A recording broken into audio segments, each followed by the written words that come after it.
बच्चों, आज हम पढ़ेंगे त्रयोदशा पाठा पाठ 13 महाभारते विज्ञानम। महाभारत में विज्ञान। जो विज्ञान देखते हैं हम आसपास में, भौतिक विज्ञान है, रसायन विज्ञान है, वो सब विज्ञान महाभारत में था। ये बातें बताई गई हैं इस पाठ में। ध्यान से इसका पाठ परिचय देखें। संस्कृत साहित्य परंपरायां वेदांत अंतरम लक्ष्य पद्यात्मकस्य महाभारतस्य महत्वपूर्णं स्थानं विद्यते। संस्कृत साहित्य की परंपरा में वेदों के पश्चात 1,00,000 श्लोक वाले जो यह महत्वपूर्ण श्लोक वाले महाभारत महत्वपूर्ण स्थान है।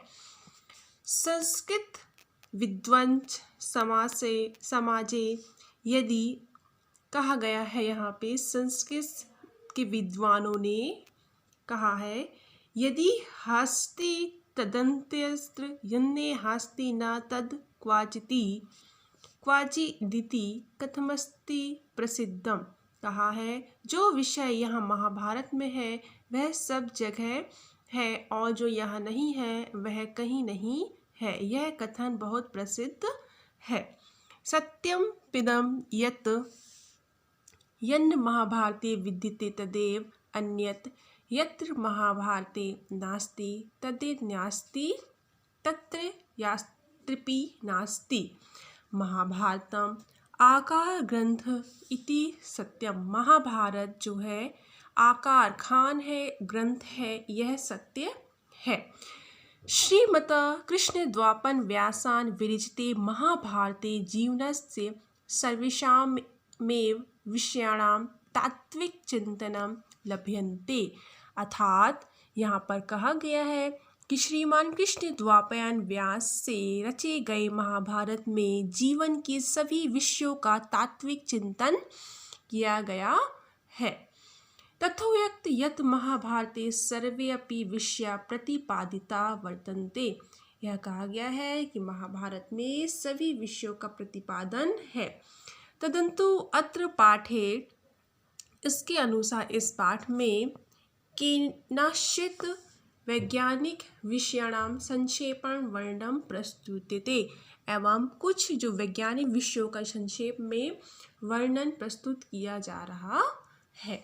ध्यान से हम देखें इस पाठ के वर्णन को। कहा गया है कि भारतीय सनातन वैदिक संस्कृति परिचाय का आकार ग्रंथ श्रीमद् महाभारतम। अर्थात भारतीय समाज की संस्कृति जो है वैदिक संस्कृति का परिचायक और खान श्रीमद् महाभारत है। यस्य प्रणयम प्रभक्ता वेद व्यासन लोकोपकाराय कृतम अस्ति। यहाँ जो यह वेद व्यास जी हैं लोगों के उद्धार के लिए इसकी रचना की थी। इतस्य महत्ता विषय स्वमेव कृष्ण द्वापायन मुनि प्रकाशिते। अर्थात इसकी जो सर्वश्रेष्ठता विषय में स्वयं कृष्ण द्वापायन मुनि ने प्रकाशित करते हुए बताया है। इसको ध्यान से देखें हम। धर्मे चार्थे च कामे च मोक्षे च भारतवब यदि हास्ति तदद्यंत्र यन्ने हास्ति न तत् क्वचित्। अर्थात भारतवर्ष में धर्म अर्थ काम मोक्ष की प्राप्ति के लिए जो विषय यहाँ पे कहे गए हैं वही विषय विश्व में है और जो यहाँ नहीं है वह विषय यहाँ और भी कहीं पर नहीं है। महाभारतम न केवलं विश्वकोशत्वेन विद्यते पुराणे इतिहासविदानां अपिन्दत्व वैज्ञानिक दृष्ट्या भौतिक शास्त्र खगोल शास्त्र कृषि जलबंध। महाभारत न केवल विश्वकोश के रूप में बल्कि इसमें पुराण इतिहास आदि का वैज्ञानिक दृष्टि से भौतिक शास्त्र खगोल शास्त्र कृषि और पानी के बांध जल सेचन आदि व्यवस्था मतलब पानी के बांध रसायन शास्त्र और चिकित्सा। लौह शास्त्र मतलब होता है आपका धातु शास्त्र। वस्त्र निर्माण, शस्त्र अस्त्र निर्माण संचालन, अस्त्र शस्त्र निर्माण एवं चलाने की विधि। बहवा विश्वा, बहुत सारे विषय। ज्ञान विज्ञापनो वर्णिता संति, बहुत से विषय ज्ञान विज्ञान सहित वर्णन किए गए हैं। तेषु केचित् विषय अत्र उदाहरन्ते, उनमें से कुछ विषय यहाँ उदाहरण के लिए दिए जा रहे हैं। उसमें पहला विषय आपका है भौतिक शास्त्रम। भौतिक शास्त्र यहाँ बताया गया है भौतिक शास्त्र में वस्तुनाम अन्य सापेक्षम चलनम, जो वस्तुओं का दूसरे पर निर्भर होकर चलना, इत्यादि विचार भौतिक शास्त्रे अतएव प्रसिद्ध, यह विचार भौतिक शास्त्र में बहुत प्रसिद्ध है। महत्ता आश्चर्यजनक विषयो अयम अस्ति यत् इम मत भगवान बदरायण संस्थापिता महाभारते। बड़ी आश्चर्य का विषय यह है कि इस सिद्धांत को महाभारत में भगवान बदरायण स्थापित करते हैं। उदाहरण को हम देखें ध्यान से। चलाम यथा दृष्टि पथम परैति शुष्प महद रूप मी विवाति। इसका अर्थ है जैसे निश्चल वस्तु भी आँखों के सामने आने पर चलती हुई सी प्रतीत होती है। जैसे चलती हुई नाव में बैठे हुए व्यक्ति के लगता है कि वह और जो वस्तुएं नहीं चल रही हैं वह भी चलती हैं, इसलिए ऐसा लगता है कि जो व्यक्ति स्थिर है ना, और जो वस्तु सामने आती है तो उसको लगता है कि वस्तु भी चल रही है। एक भौतिक का सिद्धांत है। स्वरूप मालो चैते च रूपम परम तथा बुद्धि पदम परैति।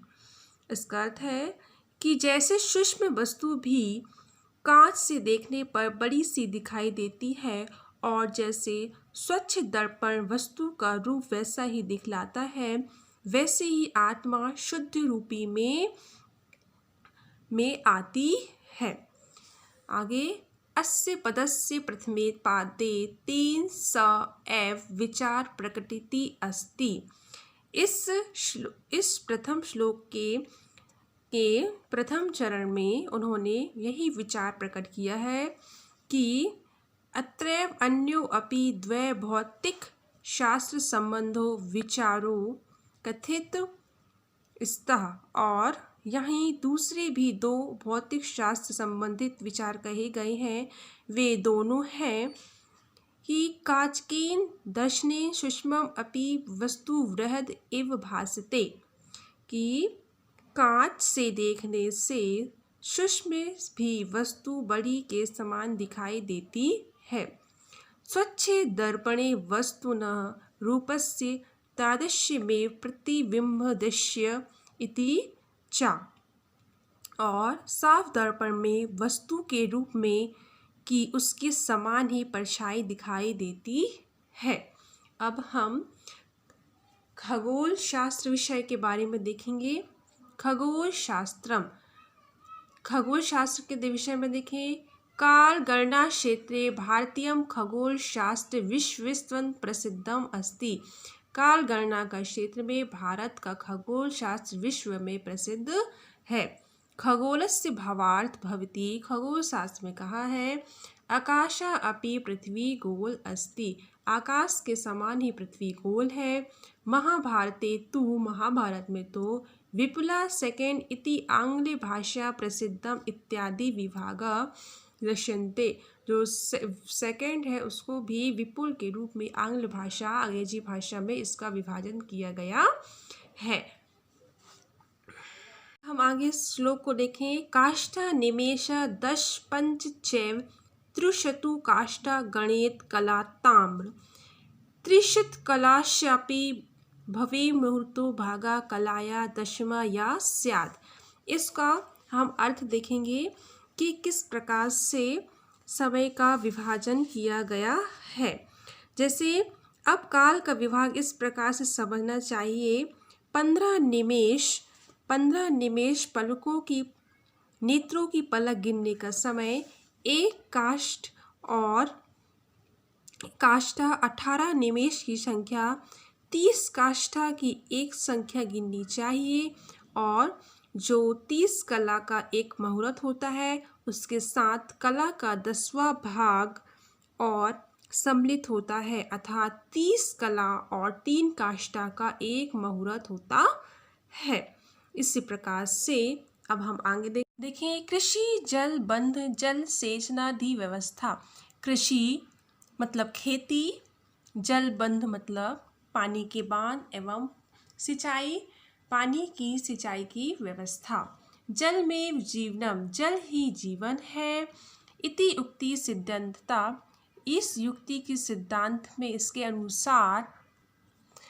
इस युक्ति के अनुसार जल के बिना जीवन संभव नहीं है।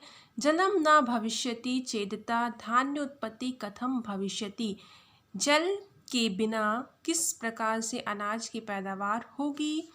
अतः जल बंध पूर्वकम विशाल जल राशि संकलस्य तस्य सम्यक रूपेण सेचनादि व्यवस्था करणीय, और जल को विशाल राशि को एकत्र करके इसकी सिंचाई की व्यवस्था करना है। अतः सत्यवती सुतम महाभारतीय उल्लेखिति, इस संबंध में सत्यवती के पुत्र व्यास महाभारत में उल्लेख करते हैं कि हे अर्जुन, कौन्तेय मतलब होता है अर्जुन, क्षेत्रम ही रस्व शुद्धि कर्ण केशोपादितम वृषा ऋते न कौन्तेय जातु निर्वितम फलम। हे कुंती, हे अर्जुन, किसान के द्वारा जुताई और सिंचाई करके कितना भी शुद्ध और सारस खेत क्यों ना हो, कभी कभी वर्षा के बिना वह अच्छी फसल नहीं दे सकता है। तत्र वे पुरुषम वही आसेक यत्न करणीयम संसायम जल सेचनाय नदेषु जल बंधवा स्थापित्वम अपि निर्देश्यति। निश्चित रूप से जिस खेत में जुताई और सिंचाई की गई है वहाँ यह पुरुषार्थ किया गया है। फसलों की पानी से सिंचाई के लिए नदियों में पानी के बांध स्थापित करने वाला निर्देश मिलता है। आगे हम देखेंगे रसायन शास्त्रम। महाभारत काले रसायन शास्त्र पर्याप्त विकास अभवत्। महाभारत काल में रसायन शास्त्र का पर्याप्त विकास हुआ था। तस्मात् एव औषधीय विज्ञान, उससे ही औषधि विज्ञान और धातु शास्त्र का विकास हुआ। वेद व्यास कहते हैं रसायन विदिश्य सुप्रयुक्ता रसायना, अर्थात रसायन शास्त्र के जानकार वैद अपने लिए रसायनों का अच्छे प्रकार से प्रयोग करके भी वृद्धावस्था से वैसे ही जर्जर हुए दिखाई देते हैं जैसे श्रेष्ठ हाथियों के आघात से टूटे हुए वृक्ष दिखाई देते हैं।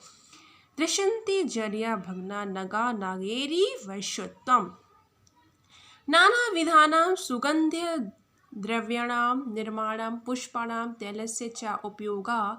अनेक प्रकार के सुगंधित द्रव्यों के निर्माण के लिए फूलों और तेलों का उपयोग उस समय के लोग करते थे। तैलस्य फलस्य पुष्पाणां च उपयोगिता तदितरं जना कुर्वन्ति स्म। तिल सर्वस्य तैलस्य बहुस्य उल्लेखो वर्तते। तिल और सरसों के तेल का भी अनेक प्रकार से उल्लेख मिलता है। अब हम आगे देखेंगे वैदिक शास्त्रम मतलब वैदिक शास्त्रम मतलब चिकित्सा शास्त्र। मनुष्य सदा निरोगी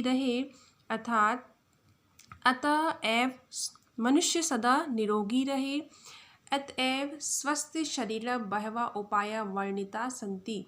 इसके लिए स्वस्थ शरीर के उपाय के लिए बहुत सारे वर्णन हैं।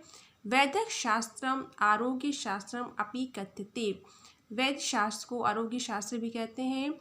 स्वस्थ घातका ये राज रोगाया संति। स्वास्थ्य के घातक के लिए राज रोग जो है तेषा सर्वदा शमनाय द्विसिप्त विदिता चिकित्सा करणीया।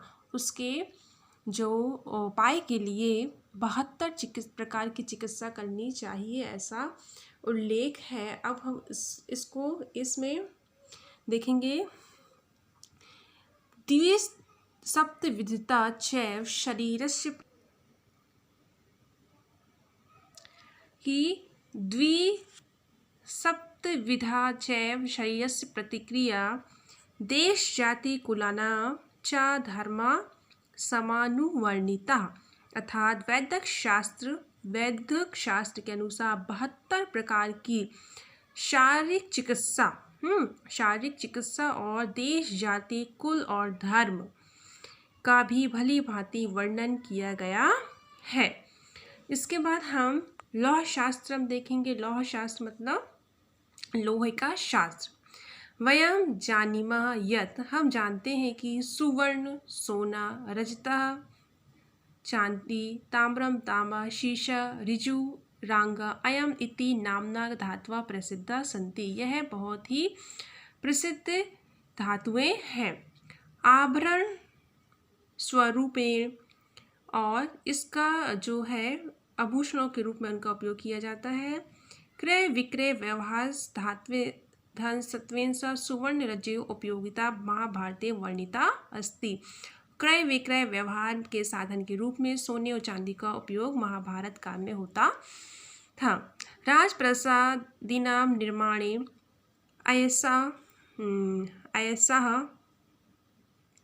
अयस्याः उपयोगा भवति स्म, और राज्य के निर्माण में लिए भवन के निर्माण के लिए लोहे का उपयोग होता था। सुवर्णस्य अग्नोत्तापने शुद्धिकर्म क्रम तदानी तन्यस्य व्यवहारस्य प्रमाणम उपास्थिता, और सोने के द्वारा सोने को तपा कर उसका शुद्धिकरण करके उसकी व्यवहारिकता का प्रमाण किया जाता था। हम इस श्लोक में देखें, यदा ही कनकम शुद्धम तापेक्षित निघर्षणम, जिस प्रकार से सोने की शुद्धता को लिए उसे तपाया जाता था परीक्षा कर, उसी प्रकार से परीक्षेत तथा शिष्यान इक्षेत शील गुणादि भी उसी प्रकार से शिष्य की परीक्षा के लिए उसके शील गुणों का परीक्षा लेनी चाहिए। अब हम वस्त्र निर्माण को देखेंगे। वस्त्र निर्माण के क्षेत्र में कहा गया है कि मानवस्य स्वभावो अस्ति, मानव का स्वभाव है यत् स लज्जाया स्वीक्रियम, अपनी लज्जा के लिए स्वयं नश्वरम अपि शरीरम वस्त्रेण, वह अपने नश्वर शरीर को वस्त्र से ढकता की इच्छा रखता है। इक्षति मतलब इच्छा रखता है। वैदिक कलात एवं वस्त्र निर्माण परंपरा वर्धते, वैदिक कला में वस्त्र निर्माण की परंपरा है थी। महाभारते ऊर्णे कपाशा कौशित्य दिवस्त्राणाम निर्माणस्य, महाभारत में ऊन कपास और रेशम के वस्त्रों का निर्माण हुआ करता था। तत्र तु स्वपेक्षितस्य वर्णस्य संयोजनस्य च वर्णम मिलती, उसमें ही उनके निर्माण का वर्णन किया गया है। देखें, यदिश्य ही वर्णेन भविते शुक्ल ब्रह्म तदश्य कुरुते रूपम एतद्देवी में शक्ति पुरुष। इसका अर्थ होगा कि श्वेत वस्त्र को जैसे रंग में रंगा जाता है वह वैसा ही रूप धारण कर लेता है। इसी प्रकार जैसा संग किया जाता है वैसा ही रंग ऊपर चढ़ता है। यह बात यहाँ समझ लेना चाहिए।